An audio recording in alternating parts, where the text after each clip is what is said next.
Hey everybody, Jake here from Bearded Gear, and I'm ready to do my full review of this. This glorious thing is the Spyderco Gayle Bradley 2, but has some things done to it. When I unboxed this knife, it was a normal Gayle Bradley 2.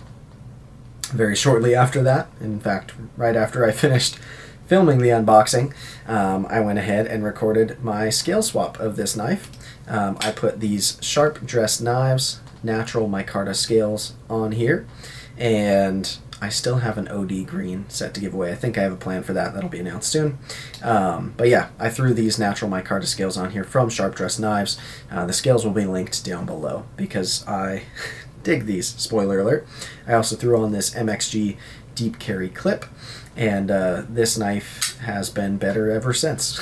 I owned one of these briefly years ago, liked the knife but didn't love the knife, ended up letting it go to fund some other things as the hobby kind of goes for me, but then I missed it, and that happens sometimes with knives. I just wished I hadn't sold it more than once. So when I saw that they kind of came back into stock, as in dealers had them new, I started thinking maybe I will jump on one of those again.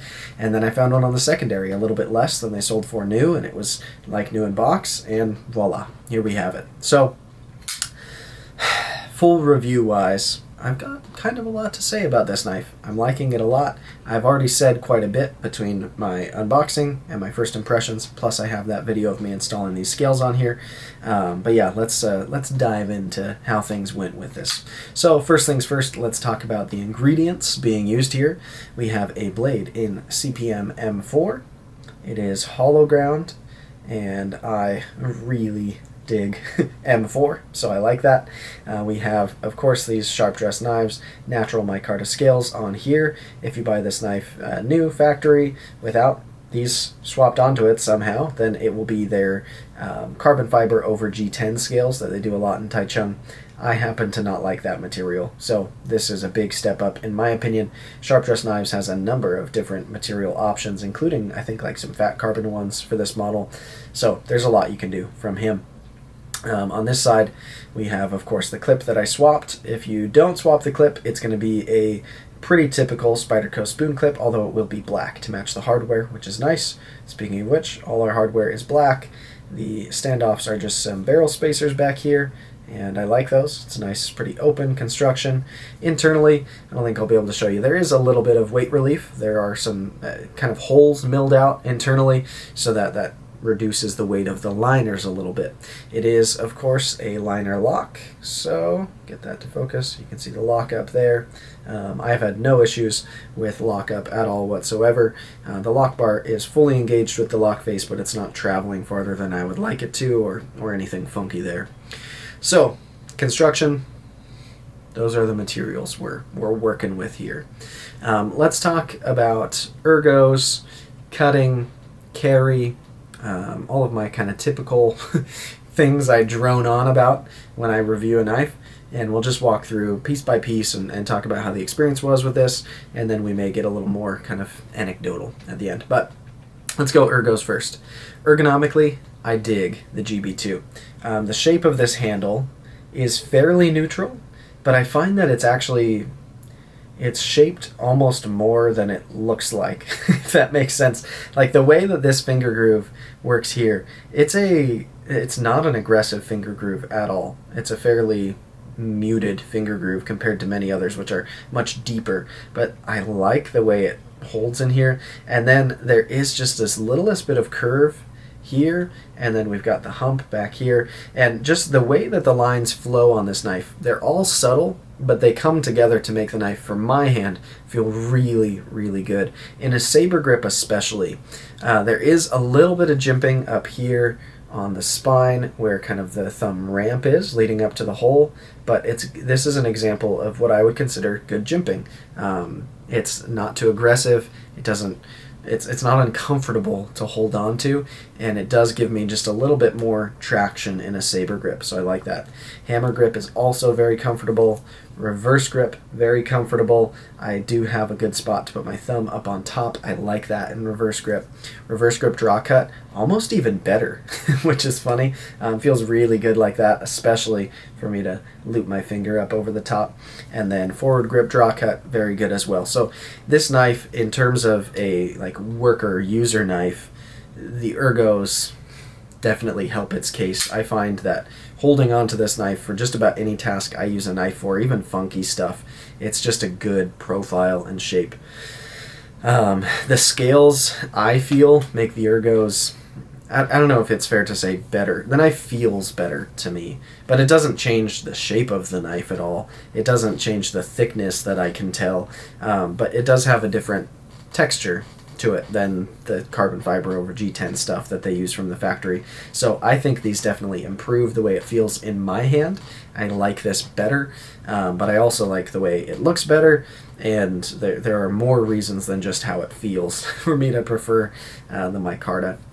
But feel is definitely part of it. So yeah, ergonomically, I'd call this knife a win. With this clip on it as well, it feels really good. I can hardly honestly feel that the clip is there. I just get the littlest sensation of where it is, but these MXG gear clips are super rounded and pleasant to hold on to, so there's no hot spot there or anything. When I had the factory clip on it, that wasn't a hot spot either, so I'm not going to like hold the factory clip against it, but I will say I prefer this MXG gear clip for more reasons than just how it carries. I do think it feels a little bit better in hand. Alright, let's talk about cutting performance. That's an important one on this knife. There are some knives that, I mean, knives obviously have very different purposes. So some knives feel like they're a little more for looks and cool pocket dump pictures and like feeling like they're fancy. Other knives feel really tactical and like they're designed for hand-to-hand combat, stuff like that. This knife, to me, the sensation I get from it is that it's a work knife, that it's designed for kind of hard use EDC type tasks. If you're somebody who like works in a trade and is doing something physical all day long, where you're having to make a lot of cuts, whether it be through cardboard or zip ties or I don't know, maybe you're building fences or you're doing construction, or like if you're physically demanding on your knife, if you do physically demanding tasks with your knife, what's the way to word that? I don't know. I think you're picking up what I'm laying down. This feels like a knife that's designed to go to work, especially because of the blade. M4 is a fantastic steel, in my opinion. I happen to really, really like M4. I've had good experiences with it always, and I have done a lot of cutting with this knife. The other day I was doing like a wallpaper job in our master bedroom, and at the base of the wallpaper, along the entire wall that I did, the sections were too long, so I was having to cut the wallpaper, and I was going right through the wallpaper and like definitely grazing the tip, sometimes even kind of digging the tip into like the paint and drywall, and it just, after I wiped it down, like I cleaned this knife after just with a rag and some solvent, and I mean, you can hardly tell. There might be some smudging, but now that I'm looking at it in the light, it looks like a little more. No, that's literally just a smudge. I'm like, did I scratch it? Yeah, I mean, it's got my fingerprints on it, but it looks pristine. And the edge, even out to the tip where it was taking all of that like harder use than I would typically do in an average day with one of my knives, it's just been excellent. And I've done all of my regular stuff with it too. I've opened a lot of boxes. I've processed the cardboard for the dumpster. I've done zip ties. I've opened toys for my daughter. I've done a lot with this knife. And not only has the blade held up really well in this M4, but the way that this knife cuts is so pleasant. This hollow grind gets really thin behind the edge compared to like a Paramilitary 2, which I consider a pretty good slicer. Not the best, but pretty good for like a production knife. I carry and use PM2s a lot. I love that knife. This is noticeably thinner behind the edge, and it just has a way of just kind of gliding through material that's really, really pleasant.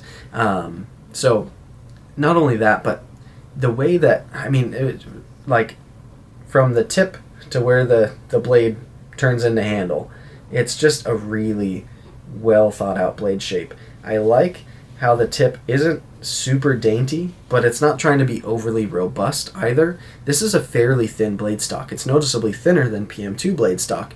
And because they started with a little bit of a thinner blade stock, especially for a knife of this size, I feel like usually you see thicker blade stocks when you're over 3.5 inches of blade. It's a nice thin enough blade stock that they've then taken the time to hollow grind. They put this nice swedge up towards the tip right there. I mean, it's just, it all comes together super well to be one of my favorite blades to cut with, to use like a knife. So I dig that a lot. Let's talk about carry. So this knife, even in its factory configuration, I find carries quite well. It's not ultra lightweight, it's not trying to be, but it's certainly not heavy either.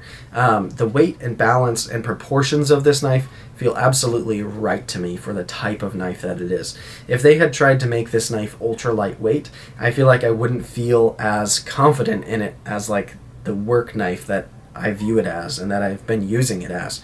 So I like the amount of weight here, and in pocket, it doesn't feel heavy at all. It's a nice slim profile. I'm not a specs and dimensions guy, so I will not even pretend to know exactly what the dimensions are. Also, sorry that my sink is so loud. But it's fairly thin in the pocket, and the profile isn't very tall this way. In fact, the hump where the hole is, which is often like on a PM2 or a Para 3, it sticks out even more proud than it does here. So for a knife with a big, what I would consider a regular size Spidey hole that I can Spidey flick with and thumb flick, it goes in pocket even better than a lot of the alternatives. It's just a great profile, and then now that I've got this deep carry clip on here and it carries the way I like it to in pocket, I mean, this knife is just pleasant to carry around. I've had it in pants, I've had it in shorts, I haven't had it in slacks or anything, but I mean, with this style clip and the micarta, which isn't overly rough, and its size and weight and all of that, this knife carries every bit as good, if not even, I'd say probably almost definitely a little better than a PM2, mostly because of this dimension compared to the PM2, and it's a little less gritty than PM2 G10. So carry is very good, ergos are very good, cutting is very good. Let's talk about action. Now, the action on this knife is, it's a liner lock, so compared to Spyderco compression locks, I certainly wouldn't say it's as fidgety, especially because of the particular liner lock we're dealing with here. But I can Spidey flick it. If I get it right, I don't need to use wrist or anything. It's kind of weird doing it for you towards the camera, but I can absolutely Spidey flick it. It's been reliable in that way. So Spidey flicking works. I can also thumb flick it almost even more reliably. Focus on the knife. Oh, that's awkward. There we go. It's always weird holding it for the camera and trying to do it. That's what she said. Anyways, I can thumb flick it, I can Spidey flick it, and those are the ways I open knives with holes, and holes are greater than studs, so I appreciate that this knife has thumb holes. I like the action on this knife. The way that this rides on the washers is good. I wouldn't call it fantastic, but it's good. The real cardinal sin of this knife is the way that the lock bar is positioned, I guess is kind of the way to put it. Like, the lock bar itself, it's not like it has lock stick or that it creates too much tension or anything like that. More so, it's that the access to the lock bar is prohibitive. It is not a very big gap because this liner hasn't been relieved at all. Now, a lot of people, I mean quite a few, have told me I should take a Dremel to that inner liner and kind of hollow out a section to give my thumb more room to get in. I haven't done that yet. I'm leaving it open that I may still, but I will say maybe I've just gotten used to it more, or maybe as it's broken in, it's gotten a little bit easier to engage. but I don't find it nearly as bothersome as it was when this knife was right out of the box. When I first took this knife out of the box, it was like kind of a problem disengaging that lock. But now I just kind of jam the meat of my finger into there, and it's not an issue for me. Maybe I've built up more of a callus than I normally have on that thumb, which frankly my thumb kind of does.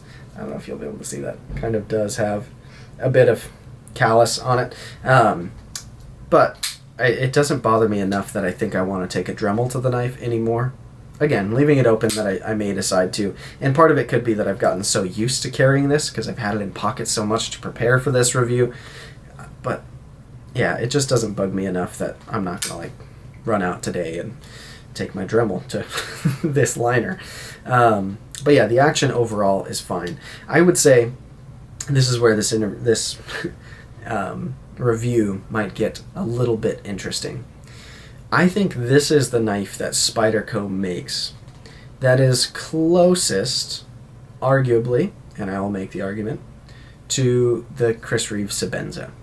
Now, obviously, they are very different knives. I'm not saying this is a Sebenza clone. I'm saying it's comparable in a number of ways. First of all, the blade profile being a drop point and having a nice hollow grind on it. I'm not a big fan of Sebenzas, if you haven't watched my videos on the Sebenza 21 that I did a week-long carry challenge with, but I do like the hollow grind that they put on the Sebenza. This hollow grind feels as good, if not maybe even a little better, to me. And then also the way that this knife functions action-wise, it's not as stiff as a Sebenza. Everyone always says the Sebenza is hydraulic, and I don't know who wants a hydraulic feeling knife. Some people do. They keep telling me it's the best to have a hydraulic feeling knife. I disagree. That's not my preference.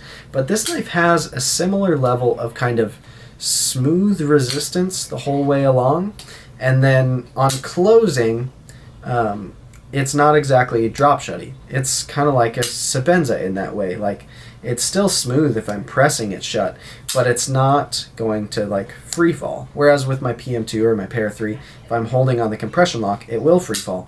This being a liner lock, I can't hold the lock open the whole way that it's closing. So it has a couple of qualities.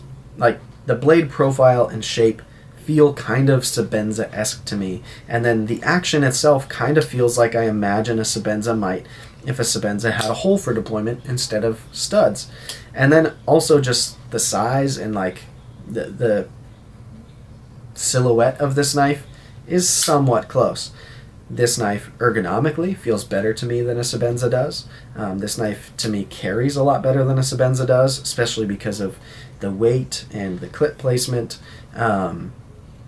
It's obviously a liner lock, not a frame lock. It's M4, not S35VN. So, I mean, there's a lot of stuff that doesn't match up on these. But it's weird. It's kind of like, I don't know, it feels to me a little bit like a Sebenza crossed paths with a PM2 and they got together and 9 months later this popped out. It just, I don't know. Let me know if you think I'm crazy about that, but that's kind of the conclusion I've come to on it as for how I see it. So, in conclusion, I really, really like this knife. I really enjoy carrying it. I really enjoy using it. I don't mind the action. It's one of those knives that I don't find overly fidgety, but it's fidgety enough that I can have fun playing with it. And fidgeting is something I do with my knives a lot. So I like it when the knife that's in my pocket is at least this fun to fidget with. This is kind of like the minimum level of acceptable fidget factor, in my opinion. But yeah, I enjoy having this knife. I don't think it definitely doesn't replace the PM2 in my collection. It doesn't replace the Shaman either. But I like having it around. I guess time will tell how long I keep this, but I kind of feel like I'm going to have this knife for a long time. I don't know. If this had a compression lock, I'd probably honestly like it a little more than a PM2, which is crazy to say. I adore the Spyderco Paramilitary too. If it had that lock, this would just be so phenomenal. But even being a liner lock, I get a lot of just joy out of using this knife especially. It feels to me like such a working man's knife. And when I've got a kind of heavy-duty EDC task in front of me, this is absolutely a knife I'm comfortable reaching for and that I look forward to using for things. Yeah, I see myself when this is in my pocket looking for things to cut because it's so pleasant to cut stuff with it. And that's a fun thing when you're into knives. Like, absolutely, I cut more things a day than I need to. And when I have this in my pocket, like double that number of things that I cut that don't need to actually be cut. There are only so many things that a guy like me has to use his knives for every day, but I find myself looking for opportunities to use it and even creating opportunities to use it when this is the knife in my pocket. So yeah, I guess that's kind of where I've ended up on the Spyderco Gayle Bradley 2. I like this knife a lot. I really, really do. It's not perfect. Everyone will tell you the liner lock access is a bummer, and I mean, other than that, I don't really have any gripes about it. I guess I wish it had a compression lock that would also solve that issue, and it would make it more fidgety, I think. But it doesn't feel like it's supposed to be fidgety. This kind of feels a little more no-nonsense than that. I don't know. Let me know down below how you feel about the Spyderco GB2. But I like it. I would recommend this knife to pretty much anybody. It's just an excellent offering from Spyderco. I hope that they keep making more and more of them. I don't know whether it's going to be discontinued or not. I haven't checked whether they've announced that it's discontinued. My worry was when they dropped a bunch more to dealers that it was like a final wave. I don't know, but I'm glad I have this one, and I do not regret at all picking up another one because I missed it, and I was right to miss it. This is a good knife, and it has a place in my collection, at least for the foreseeable future. Alright guys, thank you so much for watching. I appreciate it, and as always, I'll see you on the next one.